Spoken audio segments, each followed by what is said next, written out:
வணக்கம் தலைவா, அனைவருக்கும் இனிய வணக்கம். இன்னைக்கு நம்ம இந்த ஒரு வீடியோவில் எதை பற்றி பார்க்க போகிறோம் அப்படின்னு பார்த்தீங்கன்னா, டிஆர்பி மற்றும் பள்ளி கல்வித்துறையில் வந்திருக்க முக்கியமான தகவல்களை பற்றி இந்த வீடியோவில் நம்ம பார்க்கலாம்.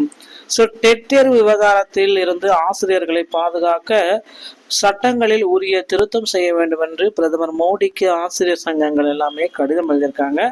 டெட் தேர்வு விவகாரம் அப்படின்னு நம்ம பார்க்குறப்ப ஒரு மாநிலத்தில் 75 மார்க்கும், அதே தேர்வர்கள் மற்ற மாநிலத்தில் எழுதுறப்ப 82 மார்க்கும் எடுக்க வேண்டிய சூழ்நிலை இருக்குங்க.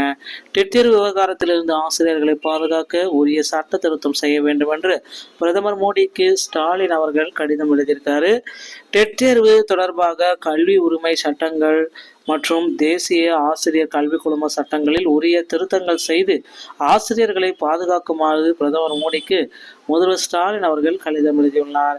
இது குறித்து அவர் நேற்று வெளியிட்ட ஆசிரியர் தகுதி தேர்வில் தேர்ச்சி பெறாத பணியில் உள்ள அனைத்து ஆசிரியர்களும் அப்பணியில் தொடர 2 ஆண்டுக்குள் டெட் தேர்வை எழுதி தகுதி பெற வேண்டும். தகுதி பெறாவிட்டால் பதவி உயர்வுக்கு தகுதியற்றவராக இருப்பார். சிலர் அதை கண்டினியூ பண்ணாங்க அப்படின்னா அவங்க உடனடியாக பணி ராஜினாமா பண்ணணும் அப்படின்றதையும் சொல்லியிருக்காங்க. 2010 ஆகஸ்ட் 23க்கு முன் நியமிக்கப்பட்ட ஆசிரியர்களுக்கு தகுதி தேர்விலிருந்து விலக்கு அளித்திருப்பதும் கல்வி உரிமை சட்டத்தில் உச்சநீதிமன்றத்தில் வழங்கப்பட்டுள்ள தற்பொழுதைய தீர்ப்பு ஆசிரியர்களுக்கு முன்பு வழங்கப்பட்ட விலக்கினை மீறி டெட் கட்டாயமாக்கப்பட்டுள்ளது.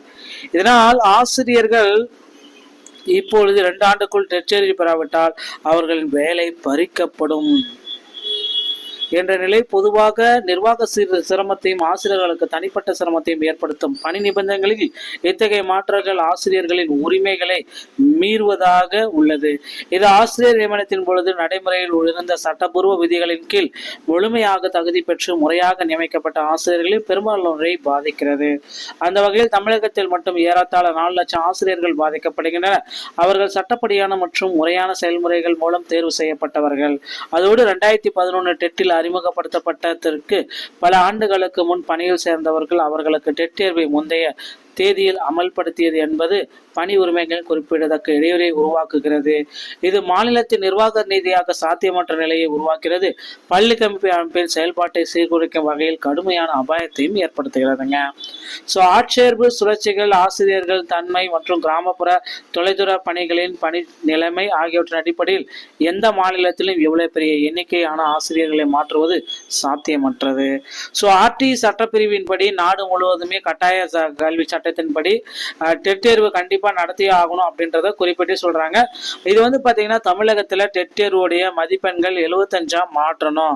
82 இருக்கக்கூடிய மதிப்பெண்களை 75 மாத்தி ஒரு புதிய உத்தரவை பிறப்பிக்கணும் அப்படின்னு கோரிக்கை பல வைக்கப்பட்டிருக்குங்க.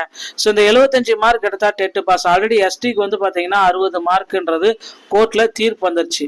ஏன்னா இதை மேற்கோள் காட்டி பாத்தீங்கன்னா இப்போ கேசஸ் எல்லாமே ஸ்டார்ட் ஆயிருக்குங்க. ஸோ விரைவில் பாத்தீங்க அப்படின்னா இந்த டெட் தேர்வுல பிசி எம்பிசிக்கு 75 மார்க் எடுத்தா பாஸ் என்ற ஒரு அறிவிப்பை விரைவில் பள்ளி கல்வித்துறை மற்றும் கோர்ட்டுடைய இறுதி தீர்ப்பு வரும் அப்படின்றத நம்ம எதிர்பார்க்கலாங்க. பள்ளி கல்வித்துறையில இந்த மாதிரியான தகவல்கள் அனைத்துமே ரொம்ப இம்பார்ட்டன்டா கருதப்படுது. ஸோ நீங்க எல்லாருமே எதிர்பார்த்த மாதிரி டெட் தேர்வுடைய முடிவுகள் ஆவலுடன் வருகை போகிறது. அதிகபட்சமா டிசம்பர் 1ஆம் தேதியிலிருந்து டிசம்பர் 5ஆம் தேதிக்குள்ளார டெட் தேர்வுடைய முடிவுகளை அதிகாரப்பூர்வ இணையதளத்தில் நம்ம பெற்றுக்கொள்ளலாம். டிஆர்பி மற்றும் பள்ளி கல்வித்துறை சொந்தமான செய்திகள் அனைத்தையும் நீங்கள் உடனுக்குடன் பெற நீங்கள் சேனலோட இணைந்திருங்கள். மீண்டும் ஒரு நலத்தவளோட நான் உங்களை சந்திக்கிறேன். நன்றி, வணக்கம், தேங்க்யூ.